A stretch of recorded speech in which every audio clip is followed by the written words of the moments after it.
Sometimes you just have back pain, and it feels worse when you try and stretch the lower back. If this is you and no painkiller or stretch can give you relief, then in this video, I'm going to show you how to get instant relief just by opening up the joints in your lower back between the L5 and the S1. For those of you who don't know me, I'm Paget. I'm an osteopath and I specialize in helping people with back pain and scoliosis. And I teach professionals to do the same. Now, there could be an infinite amount of reasons why you have lower back pain. For example, you may have arthritis in your lower back. And that's going to mean every time you move your lower back, usually in rotation, it's going to get sore. But before you try this stretch, we need to confirm that it is the joint in your lower back or the facet joint in your lower back that is actually causing your pain. And so we do this by leaning backwards. If you lean backwards and your pain increases, then you can be relatively confident that it's a facet irritation.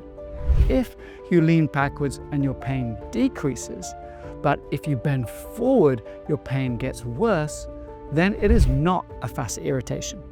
It could be a muscle pull, it could be a disc problem, it could be a whole host of other problems. But in that case, this video is not for you. This video is for you if you lean back and it hurts.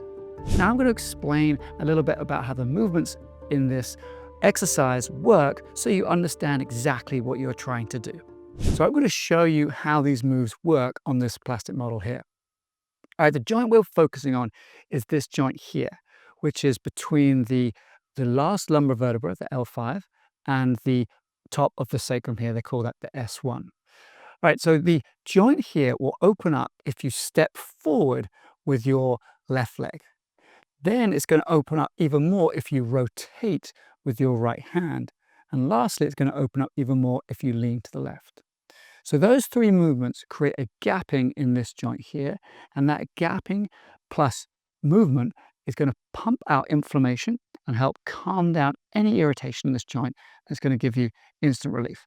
So let's explain how we do that in real life. All right, so to relieve pain on your right side, put your right leg up on a stool. Then I want you to take your right hand up over your head to open up that facet, and then take your left hand through. And from here, you're going to repeat one of those movements to pump that inflammation out.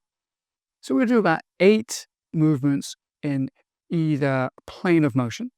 And this exercise here is creating rotation into the lumbar spine. All right, once we've done that, we're going to take the right hand and you're going to lean over towards the left. So this is really stretching your back. But I also want you to breathe really deeply when you do this. Because as you breathe, you're going to get air coming into the lungs and expanding those ribs and pumping out inflammation as well. Lastly, what I want you to do is to do a kind of cat-cow movement where you're going to be flexing and extending your upper back.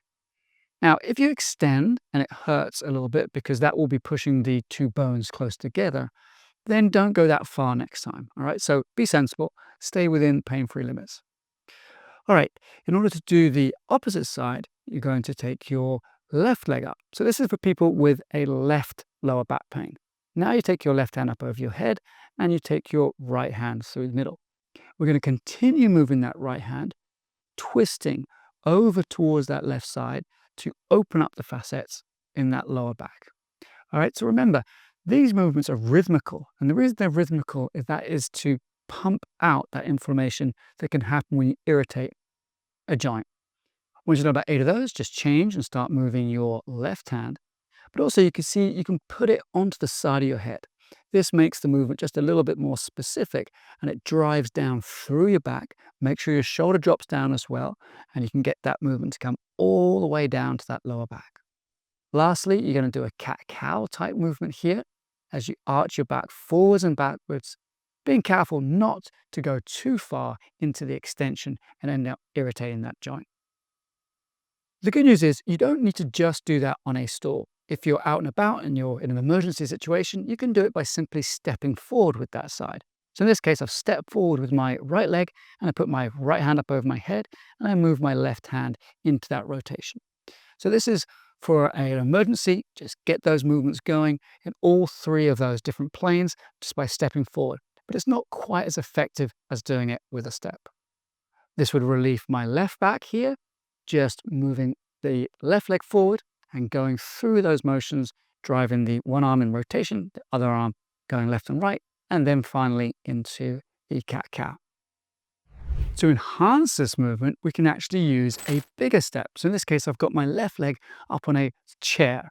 And you can see I'm doing this from a slightly different angle because I can keep my left hand up over my head and I can shoot my right hand through to get that rotation there. So 10 or 15 movements there will be really good. Also, you can rest your hand on your knee to get that final cat-cow type motion that really pumps the inflammation out. But the one thing you can't do in that position is move the hand up over your head. So in this case, I had to change slightly to rest my right hand on the wall as I use my left hand to get that frontal plane side-to-side movement. For a person with pain in their right leg, you're going to put the right leg up onto the chair here and then reach up over the head to stretch through that right side as that left hand comes through in rotation.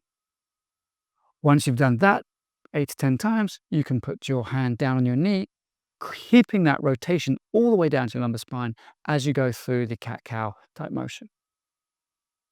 To get the last plane though, we do have to turn and face the wall, put your hand up on it, and then take that left hand up over your head, driving the movement all the way down to the right lower back. Once you try these moves, let me know in the comments below how you get on, and feel free to share this with a co-worker or family member who also suffers from lower back pain. Also, if you have back pain and scoliosis and want to know more about how we can help you take control of your curve, then click the link in the description below.